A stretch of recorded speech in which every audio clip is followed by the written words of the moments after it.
Hi guys, dumating na yung aking order na tweeter para doon sa ginagawa kong DIY amplifier, no. Bali dalawa ito, 102, no. 102 pesos.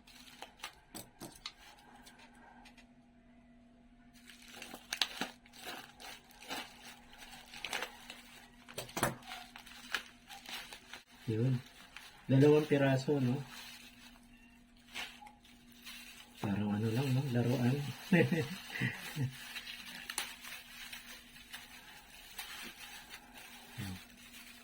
100 watts. Bali yung mga ano to, no? 3 inches. 3 inches siya. Pero nakalubog lang niya ito. Mga 1 and 1/4. Ito nakalubog, ilulubog doon sa ano, sa kanyang baffle. Hindi kasama yung ano, dapat merong ano to, no, meron non-polar na capacitor. Bibilang ko na lang hiwalay, no. So may nakalagay naman positive and negative. Kunin ko lang yung tester ko, no, titignan ko yung kanyang impedance, kung anong impedance niya.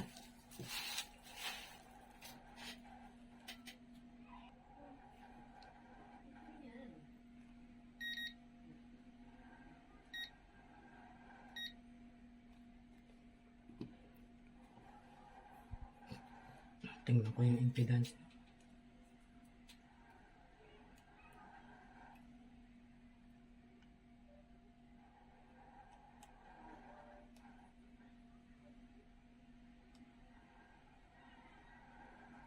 Ako, bakit wala? Bakit walang impedance?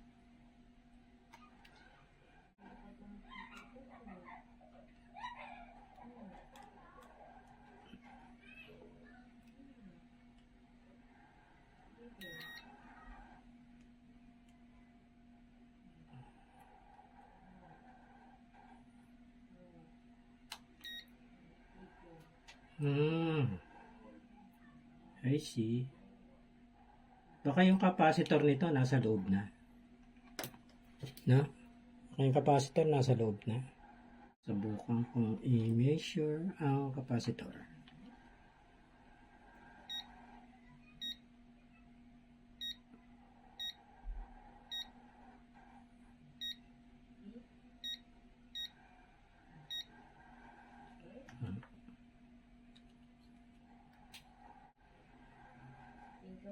$138. 138.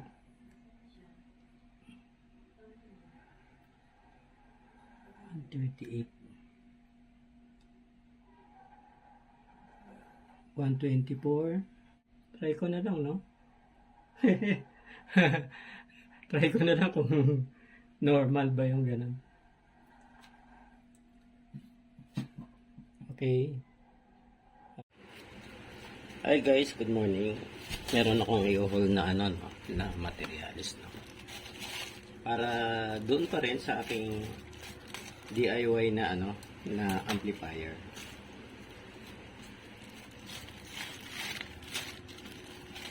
Unti-unti lang, no, nabubuo ko na yung mga materials na ano, na aking kakailanganin.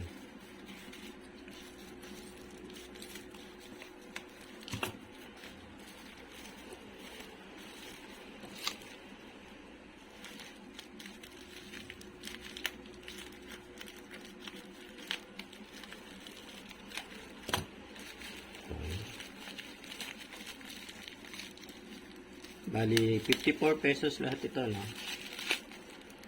Yan. Okay naman kompleto, no?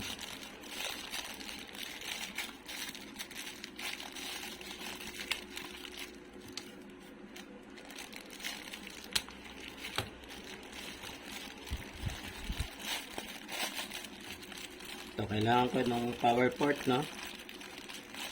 Ito ko binili ko, ano na, no? Pair na.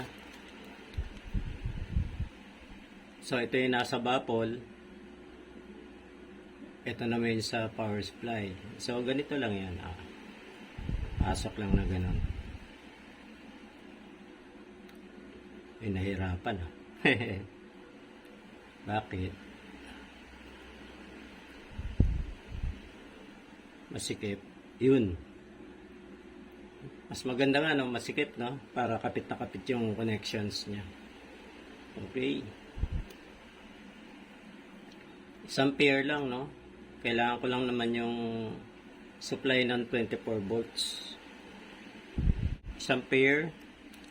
Tsaka bumili rin ako ng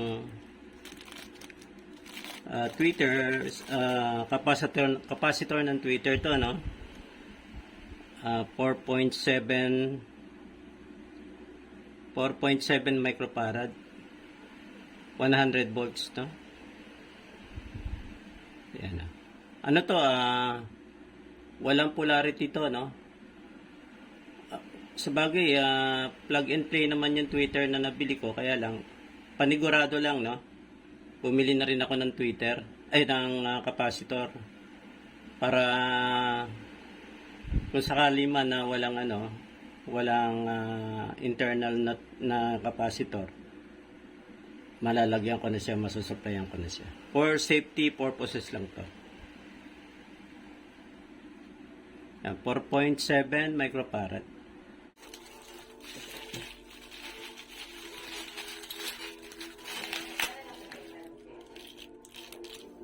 Ito yung handle, no? Handle nung gapon, no? Kasi ano yan movable, pwedeng dalhin kung may kantahan sa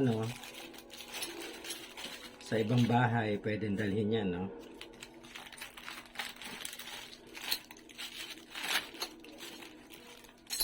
Dalawa. So, yan, ganun.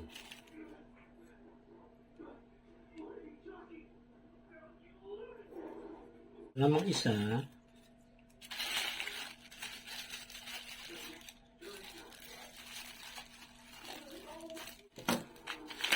okay. Same dun sa ginamit ko sa sa amplifier na isa.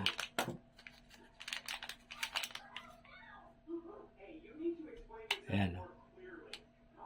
Yung kasing yung ginagawa ko, may 24 and 12 din, no? Yung 12 sa player, yung 24 sa amplifier, no? 24 volts amplifier. Then step down ko sa 12 para naman sa digital player. Hi guys, ito na yung aking result ng aking DIY amplifier, no? Nauna na yung mga series of purchase ng mga materials. Itong kinalabasan, no? Dito, as is yung speaker, itong subwoofer, no? Laki ng magnet nito kapal. Tapos bumili na lang ako ng set of tweeter, no? Nag-extend ako dito. Plywood na lang ginamit ko, no? Tsaka na lang ako magre-retouch. Pagagandahin pagka tested, okay na. Dito yung digital player ko. Rin to, no? Bluetooth capable din siya. Meron akong dalawang switch, no? Ito para sa power, ito para dito sa player, no? Ito yung kanyang indicator, green at saka yellow. Tapos dito sa loob, ito yung laman, Ito yung amplifier. Kita ba yung amplifier? 30 watts per channel, no? Ito yun. Yun yung may heatsink. Ito, no? Yan. Ito yung aking digital player. Ngayon, dapat isa lang ang ang source. Bumili ako ng step down to 12 volts. 12 volts kasi ang nito, no? Ang supply nitong digital player. Ito naman 24. So sinubukan ko, defective yung card, no? So naglagay na lang ako na additional na input dito, power input. Ito yung power, ito yung para sa digital player, ito naman yung ng amplifier. So, kompleto na to, no? Na wire ko na siya. Tapos, susubukan ko na, no? Nag-plug in ako ng ano, ng power. Yun. Nag-on na yung ano, no? Yung player. Tapos, ito naman sa ampli. 24 volts. Ibang power supply pala yung nasaksak ko, no? Ayan, ito na yung power supply ng ano, no? 24 volts. So, kaya pala walang power. Yan, okay. Power on. Meron din dito sa yung blue light.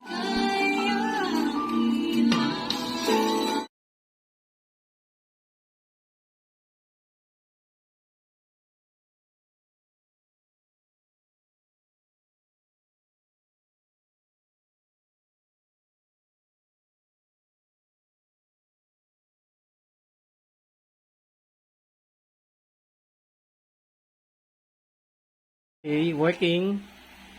Pwede to sa gabi, no? Yung mga mellow songs ng... Pwede rin ikabit ko to sa ano, no? Meron dito auxiliary. Kakabit ko dito sa may... Papunta dito sa ano, desktop, no? Ito. Nakakabit dito. Pwede rin, no? Kung gagamitin ko siya na sound source ng ano, ng aking desktop computer. Hiniram ko muna yung dividing network ng edifier na ilalagay ko dito. Diyan. So yung Twitter niya, ito na rin gagamitin ko yung sa edifier, no? Ayan. Mukhang maganda to pagka naayos. Tingnan ko kung mag-i-improve yung sound, no? Kasi doon sa dito wala namang ano, no, adjustment ng treble and bass. So, dito, ano na siya, mapipick siya dito sa dividing network. Ito. Hi guys, yan na yung aking final finished product, no? Yung upgrade ko, ito. Itong dalawang tweeter. Nanggaling yan dun sa speaker ng edifier, no? Pero itong ano, itong aking woofer, as is, no? Yung sa original, ano pa yan, middle speaker, mid-range speaker, no? And okay. Yan, ito na rin yung ginagamit ko na ano, na sound system nitong aking desktop, no? Itong aking computer. Ngayon yung inano ko, yung tinanggal ko doon, pinalitan ko. Ito naman yung magiging tweeter. Itong isang amplifier ko dito, magkakaroon ako ng modification dyan, ano, para mas lalong ma-enhance yung kanyang performance. Yan. Okay. Ayos na to, no? Yung mode nya, Bluetooth, FM, lalagyan ko pa siya ng antena, auxiliary. Ito yung volume control, power. Yan ang hindi ko na lang natitest dyan. Itong ano, no? Itong aking microphone. At saka yung remote control, no? Maghahanap pa ako ng battery. So, yan na yung final ano niya. Final touch. Ang kulang na lang dito yung retouch, no? Yung mga lalagyan ko na lang siya ng wallpaper diyan, no? Yung self-adhesive sticker, no? Para matakpan tong ano, maging parang bago, parang isang unit, no? Yan. Ito pala yung original nito. Ito tsaka ito iisa lang, no? Kaya may butas dito sa ilalim. Yan yung pinaka-center nila. Meron silang tweeter, no? Common tweeter. Itong dalawa, ito yung pinaka speaker niya. Mid-range speaker. Sa gitna niya yung isang tweeter, no? So, ginawa ko, hinati ko sa gitna. So, naging dalawa na to. So ito naging nasa bottom na tong ano no. Itong dating butas ng Twitter no. Hindi ko na siya pinil no. Pinilap para meron din siyang exhaust doon no. Tapos nagbutas ako dito para sa Twitter. Dinikit ko tong dalawa. Nag-extend ako dito ng plywood na lang to no. Para ma-mount ko naman tong digital player. So okay na.